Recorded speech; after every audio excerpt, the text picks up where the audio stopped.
Captain Lee Minho stood at the big window on his ship looking at space. His hands were shaking, but not from fear. He was angry, very angry. The message from the Galactic Council had just come through, and it changed everything humans thought they knew about their place in the galaxy. For 30 long years, humanity had done everything the alien races asked them to do. They followed every rule, every law, every stupid demand the Council made. Earth sent its best people to work in alien factories. Human scientists shared their discoveries freely. Human artists created beautiful things for alien worlds. Human children learned alien languages in school so they could be good galactic citizens. Lee Minho remembered his own daughter Su Jin learning to speak the clicking sounds of Vexari language when she was just 5 years old. She wanted to be an ambassador like Kim Nara someday. She wanted to help humans and aliens understand each other better. Now that dream was dead. The council meeting had started like any other. Ambassador Kim Nara had dressed in her finest uniform. She carried with her a crystal tablet containing Earth's formal request for full membership in the Galactic Council. This was supposed to be humanity's proudest moment. After 3 decades of proving themselves worthy, Earth's representatives believed they would finally be accepted as equals. Kim Nara had given a beautiful speech about cooperation and friendship between species. She talked about all the ways humans had helped make the galaxy a better place. She showed holographic displays of human colonies where different alien races worked together in peace. She presented scientific breakthroughs that human researchers had shared freely with everyone. The alien delegates sat quietly during her presentation. Some had tentacles that moved slowly. Others had multiple eyes that blinked at different times. A few species that looked like giant insects clicked their mandibles softly. Lee Minho thought they looked interested, maybe even impressed. Then came the response that destroyed everything. The head delegate was a Vexari named Thekmor. His purple tentacles were as thick as tree branches and covered in slime that sparkled under the chamber lights. When he spoke, his voice was like grinding metal. The translation device made his words clear and terrible. The Galactic Council has reviewed humanity's request, Thekmor announced. His tentacles writhed with what humans had learned was Vexari amusement. After careful consideration, we have reached our decision. Kim Nara stood straighter. She was ready to hear the good news she had worked her whole life to achieve. Humanity is classified as a resource species, Thekmor continued. You will not be granted membership in the Council. Your role in this galaxy is to provide labor and raw materials for superior civilizations. Your planet Earth will be converted to a mining operation within 5 standard years. All humans will be relocated to work colonies. The words hit Kim Nara like physical blows. She staggered backward, her face turning white. Around the chamber, other human delegates began shouting in protest. Their voices echoed off the walls, but the aliens just sat there watching like this was entertainment. This is not what was promised, Kim Nara managed to say. Her voice cracked, but she kept speaking. We had agreements, treaties. You said if we proved ourselves worthy, we would be accepted as equals. Thekmor's tentacles rippled in what was definitely laughter now. Promises made to resource species are not binding, he said. You have served your purpose. You developed useful technologies. You showed us efficient methods of organization. Now you will serve in your proper role. That was when Lee Minho saw the trap humanity had walked into. The aliens had never intended to accept humans as equals. They had used Earth's eagerness to learn everything they could about human technology and society. Now they were throwing humanity away like used tools. Security forces began moving throughout the chamber. These were not the usual council guards.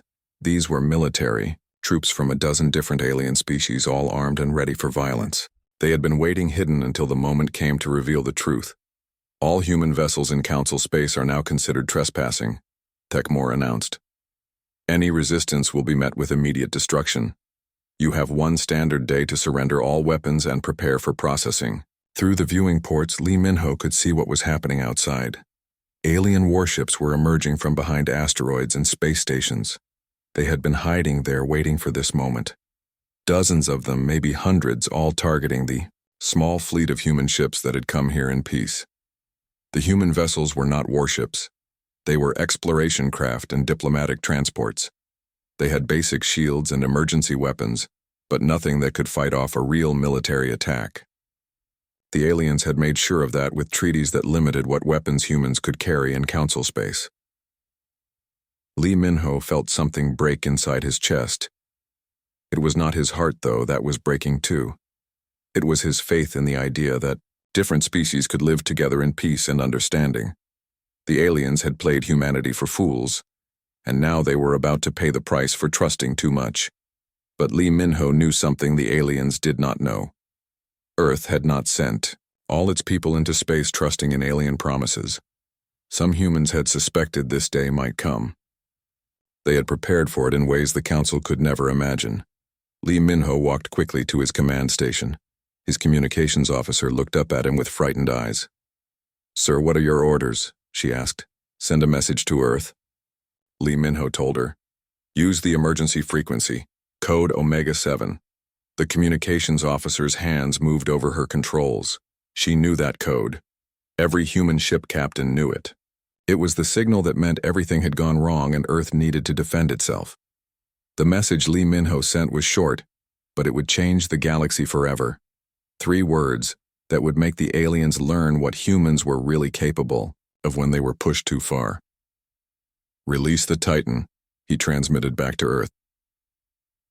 Then Lee Minho sat back in his captain's chair and waited to see what happened next. Around him, alien warships were powering up their weapons, getting ready to destroy every human in council space. But deep beneath Earth's ocean, something much more dangerous was beginning to wake up. Admiral Park Ji-won was drinking her morning coffee when the emergency alert started screaming through her office. The sound was so loud and urgent that she dropped her cup. Hot coffee splashed across her desk, but she did not care about that now. She had been waiting 50 years to hear that alarm and hoping she never would. The message from Captain Lee Minho came through the quantum communicator in scrambled code. Only 12 people on Earth knew how to decode it. Park Ji-won was one of them. Her hands shook as she typed in the decryption key she had memorized decades ago but never used. "Council betrayed us," the message said. "They want to make Earth a mining colony. Human ships under attack, permission to activate Sleeping Giant." Park Ji-won closed her eyes and took a deep breath. When she opened them again, she was no longer just an admiral in Earth's space navy. She was now the commander of humanity's most dangerous secret. She pressed the red button on her desk that she had hoped would stay untouched forever. Alarms began ringing throughout the underwater facility. Deep beneath the Pacific Ocean, in a place so secret that most world leaders did not know it existed, Project Titan was waking up after 50 years of waiting. Dr. Choi Hyun-woo was in his laboratory when the activation signal came through. He was an old man now with gray hair and wrinkled hands, but his eyes were still sharp with intelligence. He had spent his entire adult life working on technologies that could save humanity or destroy it. Today he would find out which one it would. "The computer begin awakening sequence," Dr. Choi said to the artificial intelligence that controlled the facility. "Are you certain, Doctor?" The computer replied. "Once this process begins, there will be no way to hide what we have built. The time for hiding is over," Dr. Choi answered. "Humanity needs its guardian now." The facility was enormous. It stretched for kilometers under the ocean floor, hidden from satellites and alien sensors by layers of rock and advanced stealth technology. For 5 decades, the brightest minds on Earth had worked here in complete secrecy, building something that violated every galactic treaty humanity had ever signed. The aliens thought they knew everything about human technology. They had inspectors who visited Earth regularly. They monitored human communications and tracked every spaceship that left the planet. They made sure humanity never developed weapons that could threaten the established order in the galaxy. But the aliens had made one crucial mistake. They underestimated human cleverness and human determination to survive. While Earth's diplomats smiled and signed treaties promising to limit military development, human engineers were reverse engineering every piece of alien technology they could get their hands on. Every trade delegation that came to Earth left behind small pieces of advanced equipment. Every human who worked on alien worlds sent back detailed reports about what they saw and learned. Slowly, carefully, and in complete secrecy, Earth's scientists put together a picture of how the galaxy's most advanced technologies really worked. Then they began improving on those technologies in ways the aliens never imagined possible. The ship they built was called Titan, but that name did not describe what it really was. It was 15 kilometers long and 4 kilometers wide, making it larger than most space stations. Its hull was made from materials that did not exist anywhere else in the galaxy. Human scientists had learned to manipulate matter at the quantum level, creating metals that were harder than diamond, but lighter than aluminum. Park Ji-won walked through corridors that she had not seen in years, heading toward the main construction bay. The walls around her were covered with screens showing the ship's awakening systems. Everything was coming online exactly as planned. "Status report," she called to the chief engineer. "All systems responding normally, Admiral," came the reply. "Fusion reactors are at full power. Quantum drives are charging. Weapon systems are running diagnostics. We will be ready to launch in 6 hours. 6 hours to wake up a ship that could change the balance of power in the entire galaxy." Park Ji-won thought about all the people who had worked on this project over the years. Scientists who gave up normal lives to work in secret. Engineers who solved problems that seemed impossible. Military officers who trained for battles they hoped would never come. The ship's artificial intelligence was unlike anything the aliens had ever created. Earth's computer scientists had studied how different alien species thought and then built an AI that could think like all of them at once. It could predict enemy movements, calculate battle strategies, and adapt to any situation faster than any living mind could follow. But the most impressive thing about Titan was not its size or its computers or its weapons, it was its propulsion system. Human physicists had discovered something that the galaxy's greatest minds said was impossible. They had learned how to control black holes. The ship's main engine was a miniature black hole held in place by magnetic fields so strong they bent space and time. When Titan moved through space, it did not push against anything. Instead, it folded space around itself, allowing it to appear anywhere in the galaxy almost instantly.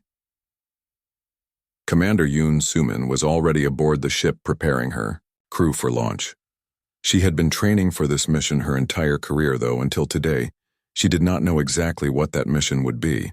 Her crew of 10,000 represented humanity's finest warriors, scientists, and explorers. "Attention all personnel," Park Ji-won announced over the ship's communication system. "This is Admiral Park. Today we find out if 50 years of preparation was enough. Our people are under attack. Our children's future is at stake. We are humanity's answer to those who would destroy us." The massive doors of the construction bay began to open. Ocean water rushed in, but Titan's shields kept the ship dry and safe. For the first time in 50 years, sunlight touched the ship's hull. As Titan rose from its hidden base, sensors around the world detected its energy signature. The ship was so large and so powerful that its mere presence disrupted communications across 3 star systems. Every alien monitoring station in the solar system suddenly detected something that should not exist. Dr. Choi Hyun-woo watched from the control room as his life's work finally saw the stars. "Computer set course for the Vexari system," he ordered. "Course? Laid in, Doctor," the AI replied. "Estimated travel time 4 hours and 37 minutes. Park Ji-won smiled for the first time in days. The aliens thought they were dealing with a helpless species that could be pushed around and exploited. They were about to learn that humanity had teeth and was not afraid to use them. News of what happened at the Galactic Council spread across Earth faster than wildfire. Every television station, every radio broadcast, every internet feed carried the same terrible story. Humanity had been betrayed. Their people in space were under attack. Earth itself would become a mining colony unless something changed. In cities around the world, humans gathered in streets and squares watching the news reports with growing anger. They saw footage of human ships being destroyed by alien warships. They heard recordings of Ambassador Kim Nara's voice as she pleaded for the lives of innocent people. They watched alien delegates laughing as they announced Earth's fate. President Kim Tae-hyung addressed the world from his office in Seoul. His face was calm, but his eyes burned with determination. "My fellow humans," he said, "today we learned that trust alone is not enough to keep us safe. Today we discovered that some promises are made only to be broken, but today we also show the galaxy what humans do when their families are threatened. Commander Yoon Suman stood on the bridge of Titan as the massive ship rose through Earth's atmosphere. She had dreamed of this moment since she was a child, but never imagined it would come under these circumstances. Through the viewing screen, she could see her home planet falling away below them. She wondered if she would ever see Earth again. The ship's crew was ready. Every person aboard Titan had trained for years without knowing exactly what they were preparing for. Now they understood. They were not just sailors or soldiers or scientists. They were humanity's sword and shield combined into one weapon that could reach across the galaxy. Engineering report, Commander Yoon called out. All systems operating at maximum efficiency, Commander, came the reply from Chief Engineer Han Seojun. The quantum fold drive is charged and ready. We can reach any point in the galaxy within hours. Weapon status, she asked next. All weapon systems online and ready, reported Weapons Officer Park Minji. Gravity cannons charged, temporal disruptors ready, quantum torpedoes loaded. We have enough firepower to level entire planets, Commander. But Yoon Suman hoped they would not need to level any planets. This was a rescue mission first and foremost. Thousands of humans were trapped throughout Council space. They were prisoners now waiting to be processed like cattle. Titan's first job was to bring them home safely. The ship's artificial intelligence spoke in a voice that sounded almost human. Commander, we are receiving distress signals from 17 different star systems. Human vessels are under attack or have been captured. Where would you like to begin the rescue operations? Yoon Suman studied the tactical display that showed the locations of every human ship in Council space. Most were already destroyed or captured, but some were still fighting. Some were hiding. All were running out of time. Set course for the Vexari homeworld, she ordered. That's where they're holding Ambassador Kim Nara and the other diplomats. If we're going to make a statement, we might as well make it where it will be heard by everyone. As Titan accelerated toward its target, the ship's movement was detected by monitoring stations across 3 star systems. The energy signature was unlike anything ever recorded. Alien scientists who studied the readings could not believe what their instruments were telling them. On the Vexari homeworld, Fleet Admiral Cathfor was celebrating humanity's defeat with his fellow officers. They were drinking fermented algae juice and making jokes about how easy it had been to fool the humans into trusting them. The monitoring station alarm interrupted their party. Admiral, we have a massive energy signature approaching our system, the sensor technician reported. The readings are unlike anything in our database. How massive? Admiral Cathfor asked. Sir, the ship appears to be over 15 kilometers in length. Its energy output is greater than our entire home fleet combined. Admiral Cathvor's tentacles went rigid with shock. That's impossible, he said. The humans don't have ships that large. They don't have technology that advanced. We made sure of that. But the sensors did not lie. Something enormous and powerful was coming toward the Vexari homeworld, and it would arrive in less than 4 hours. Admiral Cathvor immediately ordered his fleet to prepare for battle. 200 warships took position around their planet, ready to defend against whatever was coming. On Titan, Commander Yoon Suman was studying intelligence reports about Vexari military capabilities. Their ships were heavily armed and well-trained. Their homeworld was protected by orbital defense platforms and energy shields. Under normal circumstances, attacking such a target would be suicide for any single ship. But Titan was not a normal ship, and this was not going to be a normal battle. Computer analysis of enemy defenses, Yoon Suman requested. The Vexari fleet consists of 212 vessels of various classes, the AI replied. Their combined firepower would be sufficient to destroy most planetary surfaces. However, they are using conventional weapons and propulsion systems. They will not be able to adapt quickly to our unconventional tactics. Dr. Choi Hyunwoo was monitoring the ship's approach from his position in the science section. The weapons he had designed were not just more powerful than anything in the galaxy. They operated on completely different principles that most alien species would not understand until it was too late. Gravity well generators are ready, he reported to the bridge. We can create localized gravitational anomalies that will crush enemy ships or trap them in place. Temporal field projectors are online. We can accelerate the aging process of enemy hulls, turning new metal into rust in seconds. Quantum disruptors are charged and ready to erase matter from existence. These were not weapons that destroyed enemies through simple brute force. They were tools that manipulated the fundamental forces of reality itself. Human scientists had learned to weaponize physics in ways that alien minds found difficult to comprehend. As Titan approached the Vexari system, its stealth systems made it nearly invisible to conventional sensors. The ship moved through folded space, appearing in multiple locations simultaneously as it scouted enemy positions. To the Vexari defenders, it looked like they were facing an entire fleet of ghost ships that appeared and vanished without warning. "Commander, we are in position," reported the navigation officer. "Enemy fleet is moving to intercept us." Commander Yoon Suman took a deep breath. In a few minutes, the galaxy would learn what humanity was truly capable of when pushed beyond its limits. She thought about her daughter back on Earth, who would grow up in a different universe than the one that existed today. "Open a channel to the Vexari fleet," she ordered. Admiral Kethavor's face appeared on the main screen, his tentacles writhing with nervous energy. "Human vessel, you are trespassing in Vexari space," he declared. "Surrender immediately or face the consequences." Commander Yoon Suman smiled, but it was not a friendly expression. "Admiral Kethavor, my name is Commander Yoon Suman of the Earth vessel Titan. I am here to collect our people and to deliver a message. The message is simple.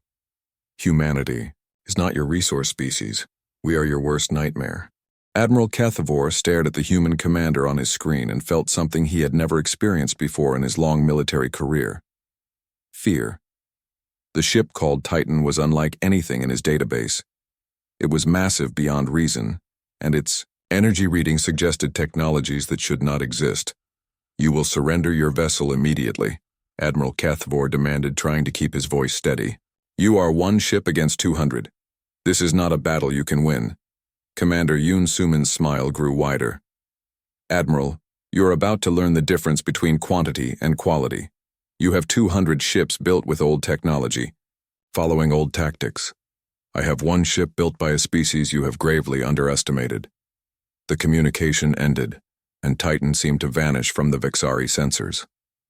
One moment it was there on their screens, and the next moment it was gone. Admiral Kethavor felt his heart's pounding as he ordered his fleet to spread out and search for the missing human vessel. "Find them," he shouted at his sensor operators. "A ship that size cannot just disappear." But Titan had not disappeared. It had folded space around itself, becoming invisible to conventional detection methods. The ship was still there, moving through the Vexari fleet like a shark swimming among fish. Commander Yoon Suman watched the enemy positions on her tactical display and chose her first target. "Weapons Officer Park Minji, prepare gravity well generator," she ordered. "Target the largest enemy battleship. Let's show them what human science can do." Park Minji's hands moved across her control panel, activating weapons that manipulated the fundamental forces of the universe. "Gravity well generator charged and ready, Commander. Target acquired." "Fire," Commander Yoon commanded. What happened next would be talked about in military academies across the galaxy for centuries to come. A sphere of incredibly dense gravitational force appeared directly in front of the Vexari flagship. The massive warship was pulled into the artificial gravity well so quickly that its hull began to collapse under the impossible forces. Within seconds, the pride of the Vexari fleet was crushed into a ball of twisted metal no larger than a shuttlecraft. 200 crew members died instantly as their ship was compressed beyond recognition. The other Vexari vessels watched in horror as their most powerful warship simply ceased to exist. "Impossible," Admiral Kethavor whispered. "No weapon can do that." But Titan was just getting started. The ship reappeared on the opposite side of the Vexari formation, moving faster than anything that size should be able to move. Its next target was a squadron of heavy cruisers that were trying to flank. Around its previous position, "Temporal field projector ready," reported Park Minji. "Targeting enemy cruiser squadron." "Fire," Yoon Suman ordered again. A wave of accelerated time washed over 6 Vexari cruisers. Their hulls began to age rapidly as decades passed in seconds.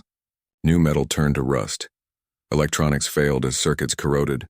Life support systems collapsed as pipes and wires crumbled to dust.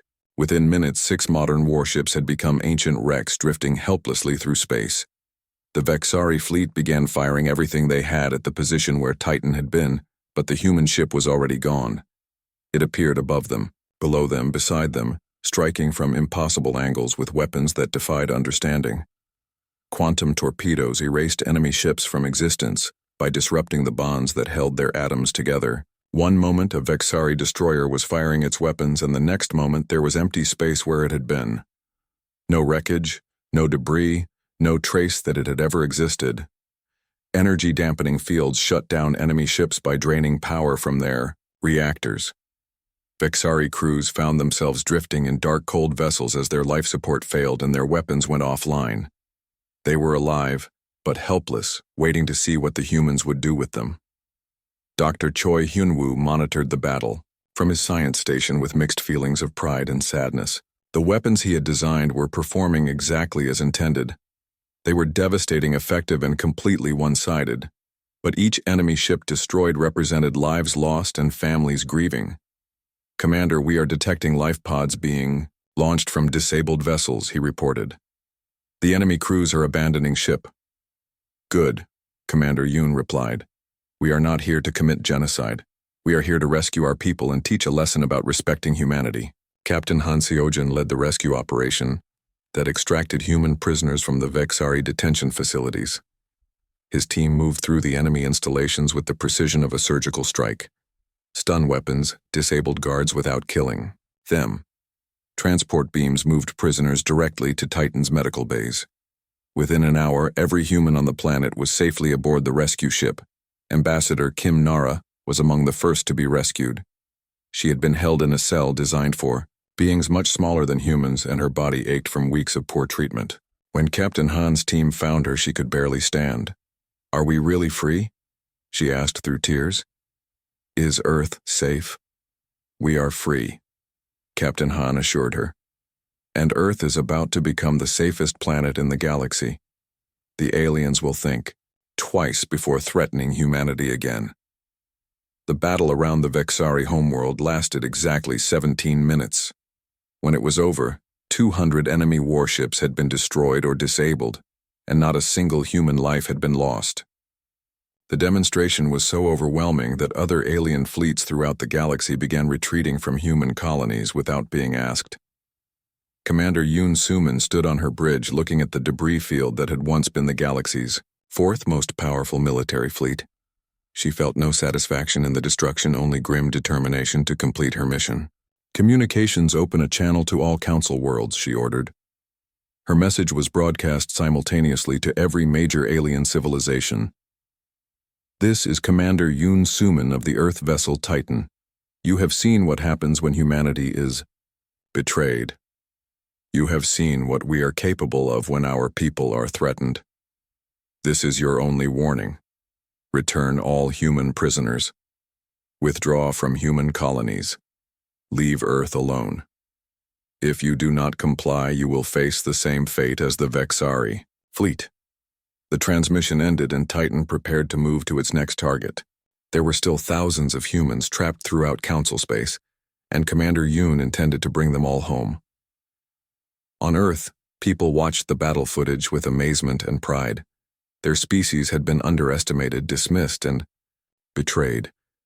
But they had risen to meet the challenge with technology and tactics that no enemy could match. The hunt had begun, and humanity was the predator now. The emergency session of the Galactic Council was called within hours of the Vexari fleet's destruction. Representatives from dozens of species gathered in the great chamber that had seen 1,000 years of peaceful deliberation. Today, the atmosphere was different. Today there was fear in the air. Supreme Chancellor Veltar of the Korvac Empire called the session to order with shaking hands. The insectoid leader had ruled the council for 40 years, but had never faced a crisis like this. On the screens around the chamber, footage played of the human ship Titan destroying warships like they were toys. "The situation is critical," Chancellor Veltar announced to the assembled delegates. A single human vessel has defeated our fourth-largest military fleet in 17 minutes. Intelligence reports suggest they have more ships of similar capability. We must decide how to respond before they strike again. Fleet Admiral Choi Min-seo watched the council session from Titan's command center through intercepted communications. The human ship was moving through space toward its next target, while monitoring alien military communications and government broadcasts. What she heard made her both angry and satisfied at the same time. The aliens were finally taking humanity seriously, but they still did not understand what they were dealing with. They spoke of the human ship like it was some kind of lucky accident or stolen technology. They could not accept that a species they considered primitive had outsmarted them completely. Target confirmed, reported Navigation Officer Lee Jun-hyun. The Zenthari fortress world of Kephalon contains over 3,000 human prisoners. Intelligence suggests they are being used for forced labor in the weapons manufacturing facilities. Set course for Kephalon, Admiral Choi ordered. Let's show the Zenthari what happens when they enslave our people. The Zenthari were one of the oldest races in the galaxy. They had been building fortresses and weapons for 10,000 years. Their homeworld was considered completely impregnable, surrounded by layers of defensive stations, energy shields, and automated weapon platforms. General Takmar of the Zenthari Defense Force received word of Titan's approach with confidence rather than fear. Let the humans come, he declared to his staff. Our defenses have never been breached. One ship cannot threaten a world that has stood for millennia. But Tokamar had not seen the footage from the Vexari system. He did not understand that human weapons operated on principles his species had never encountered. When Titan arrived at Kephalon, it did not attack the outer defenses. Instead, it simply ignored them. The quantum fold drive allowed Titan to step outside normal space and reappear inside the defensive perimeter. One moment the sensors showed empty space around the planet, and the next moment a 15-kilometer Warship was in orbit directly above the capital city. Impossible, General Takmar said for the third time in an hour. No ship can penetrate our shields. General, we are receiving a transmission from the human vessel, his communications officer reported. Admiral Choi Min-seo's face appeared on the Zenthari command screens. Her expression was calm, but her eyes burned with determination. General Tokamar, I am Admiral Choi of the Earth Defense Force. You are holding 3,000 human beings as slaves.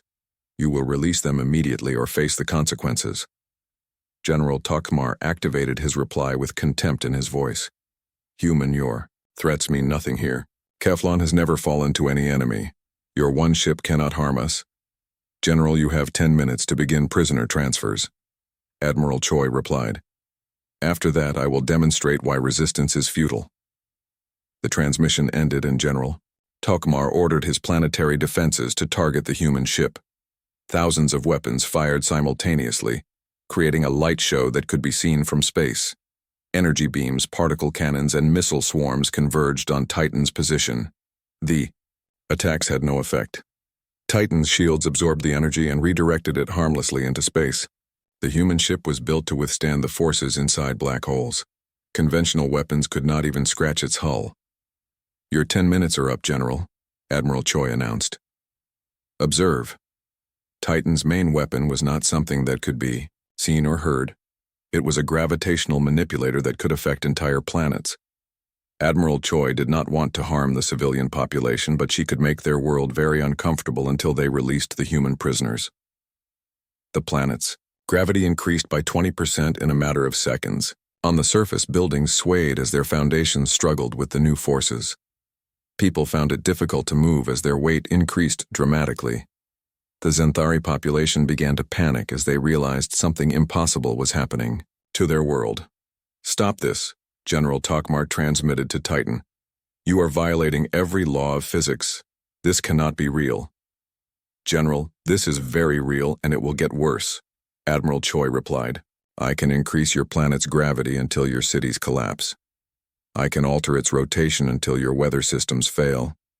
I can make your sun burn hotter or cooler depending on my mood.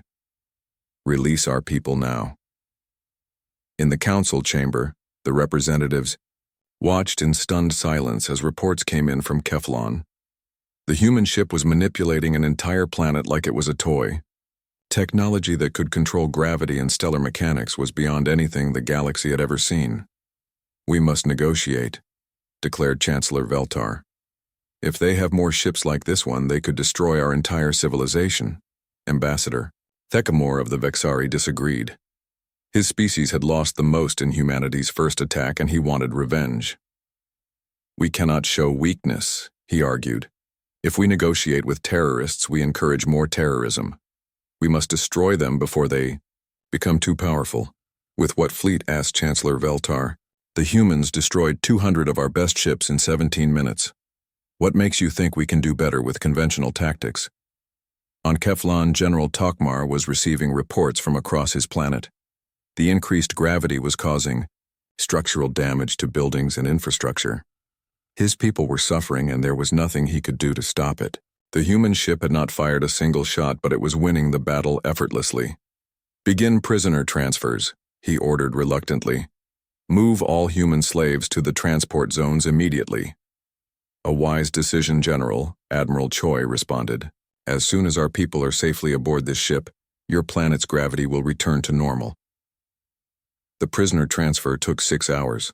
Human workers, scientists, and explorers who had been trapped in Zenthari labor camps for months were finally free. Many were sick from poor treatment and inadequate food, but they were alive and going home. Dr. Kim Soo-young was one of the rescued prisoners. She had been working on alien technology research when the Council declared humanity a resource species. For 3 months she had been forced to design weapons for her captors, while wondering if she would ever see Earth again. "Thank you," she whispered to Admiral Choi when she was brought to the medical bay. "I thought we were forgotten." "Humanity never forgets its own," Admiral Choi replied. "That is a lesson the galaxy is learning today." As Titan prepared to leave, Keflon system word came from Earth. President Kim Tae-hyung was making an announcement to the galaxy that would change everything. Admiral Choi watched the transmission with growing satisfaction. "To the Galactic Council and all alien civilizations," President Kim began. "You have seen